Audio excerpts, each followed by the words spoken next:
if you'd followed our channel for any length of time, you know that the reason we did all of this in the first place was to build memories with those kids. Lasting memories, that's what Sarah always says.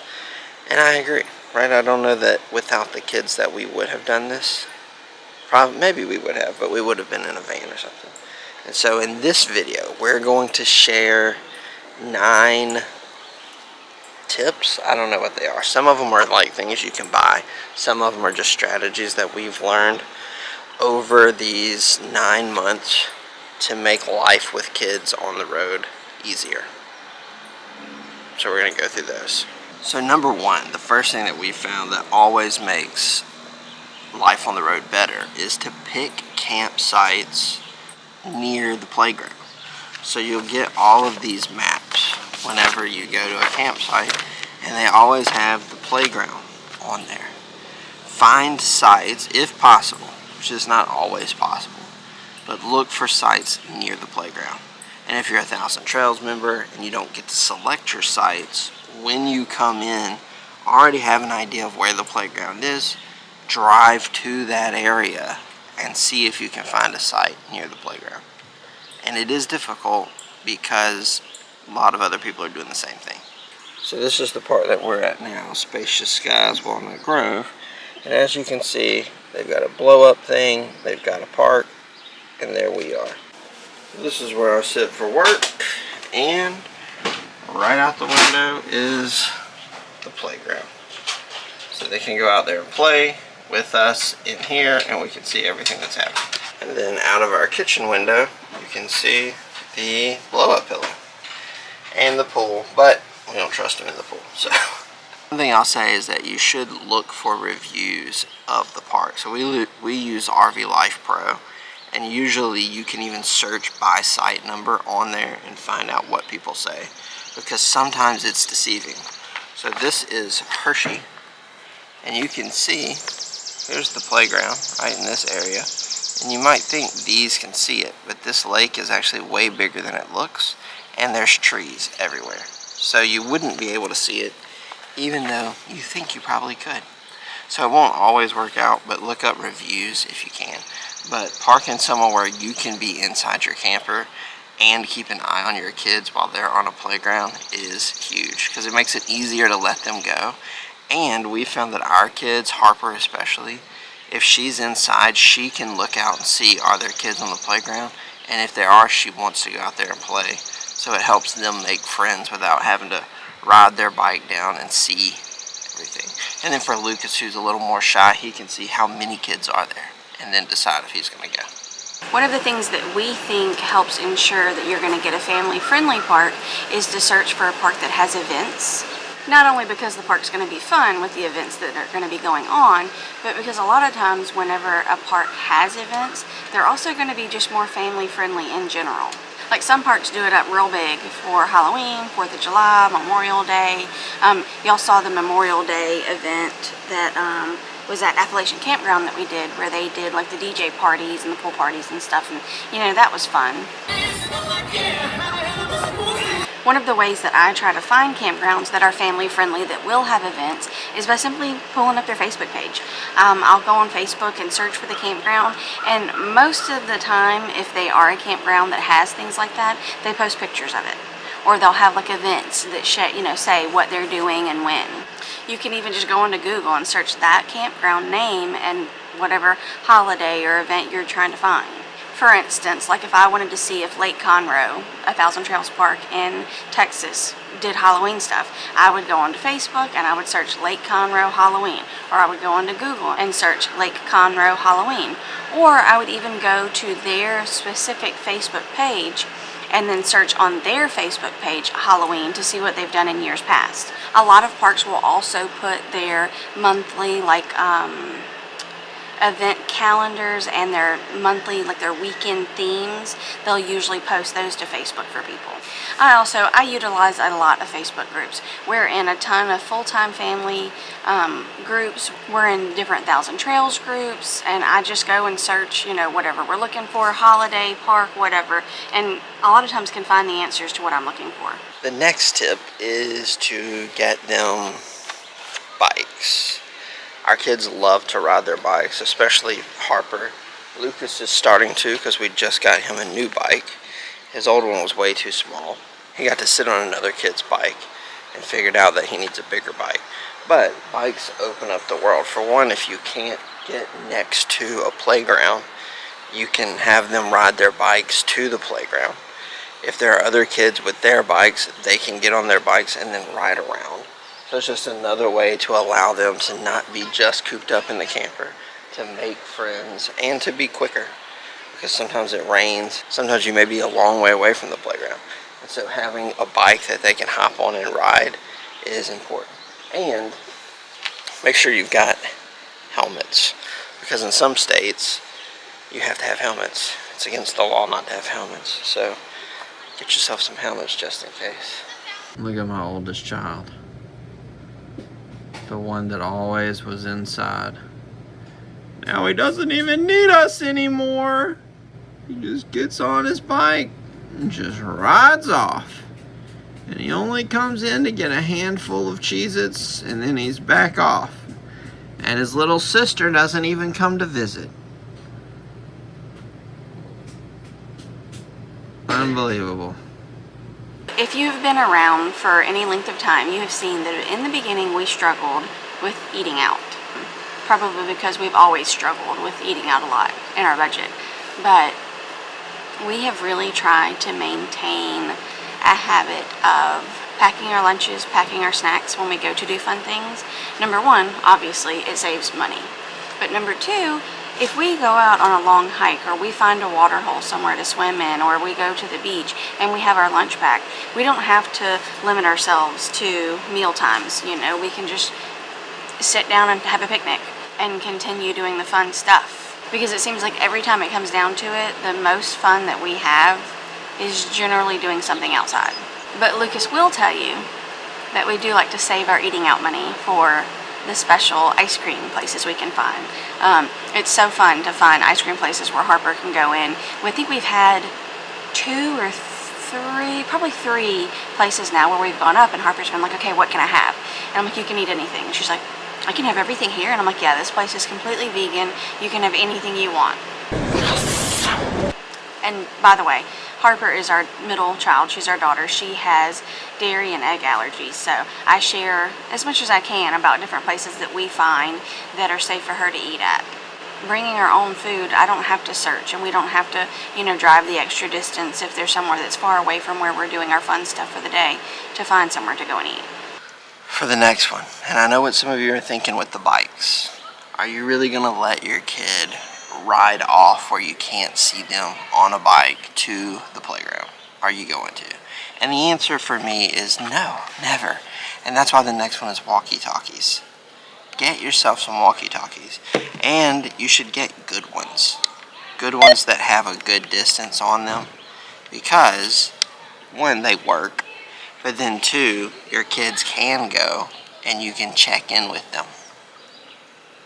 Right? You can check in. And if they've been bad that day, you can be like, hey, Lucas, you peed in the bed again. Right?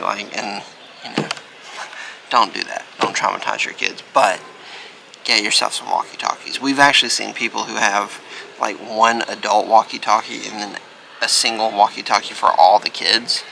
So we may do that, but right now we just give the walkie-talkie to one of them and then they stay together.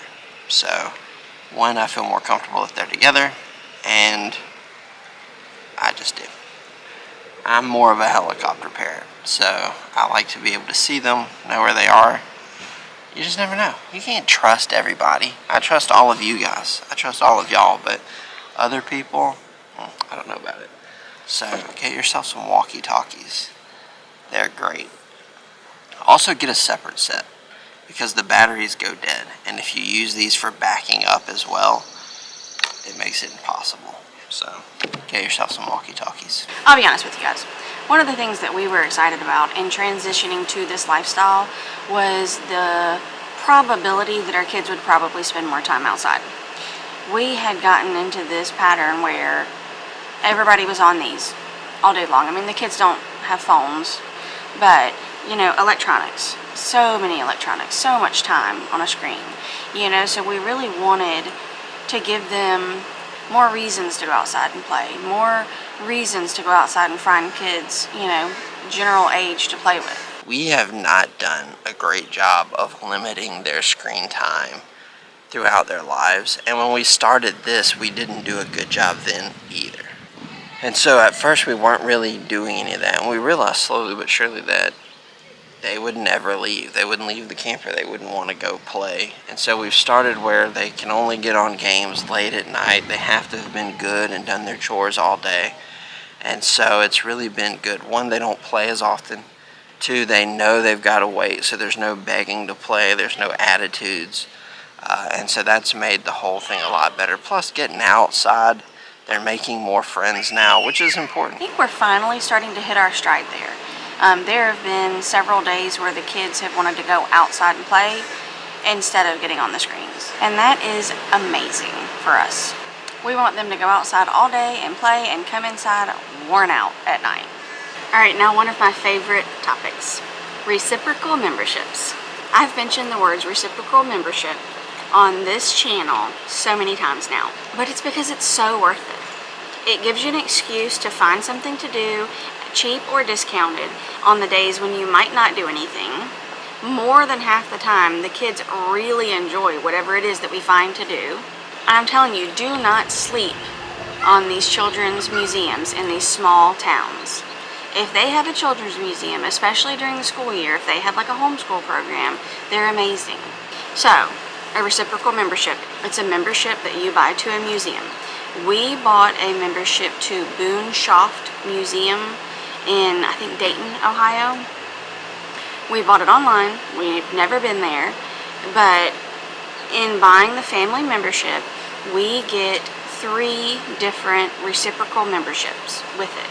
We have a membership with ACA, which is the Association of Zoos and Aquariums. So there are a list of several zoos and aquariums that we can go to either half price or free with it.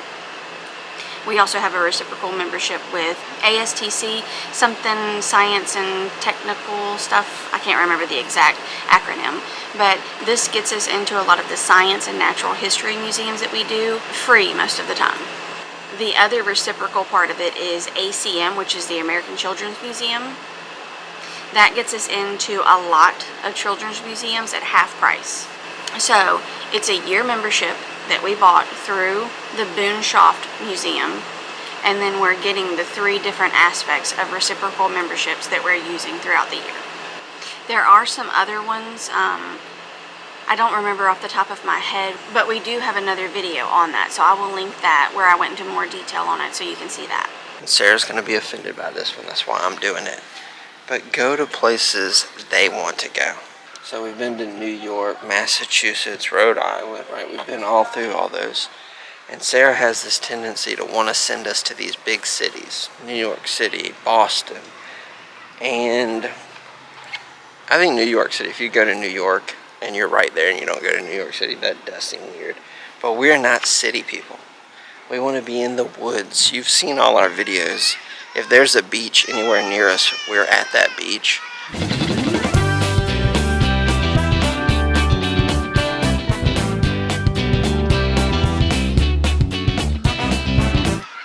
So one of the things that we found is that if you go places that the kids don't really want to go, the whole lifestyle seems less fun to them.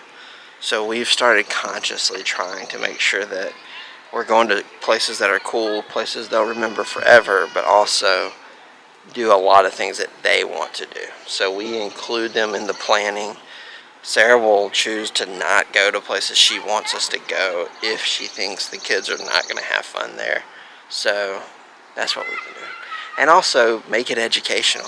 A lot of times if they don't want to go, but they're learning it in school and you go, it makes it a lot better. Like Jamestown and some of the old historic places that we've been, Sarah's been able to tie that back to homeschool. And that's been huge for getting the kids excited about going to these places. So obviously we talk about this not being a vacation to us a lot, because it's something that we have to remind ourselves of a lot. It's so easy to want to eat out every night, to want to go and do the fun things every day, but we still have dishes that have to be washed, we still have clothes that have to be washed, we still have rooms that need to be cleaned, floors that need to be swept, and school that needs to be done. So we do our best to maintain some structure. With chores, the kids take turns washing dishes. They put laundry away after I wash it. A lot of times they come with me to do laundry and help. And obviously we keep a school routine. We actually homeschool year-round. This past year has been a little bit different, and we plan to talk about that soon in an upcoming video, but we are about to get started with our next year of school, and I'm excited to be back on a schedule and to get back into it. Those are our tips if you're going to full-time travel with your family.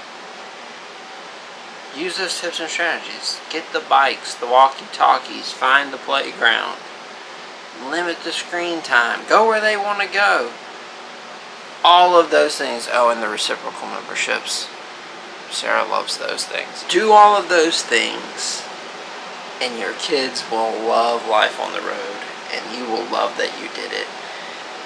If you have other things that we didn't include that have made your life easier with your family, let us know in the comments, because we're always looking to get better. We'll see you guys in the next one.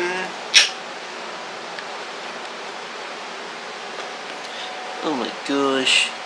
We got this new camera, and there's so many buttons on it, but we barely know how to use it. We've been struggling this whole time with just our phones, and now we have this camera, and it's so distracting. And there's a screen right here.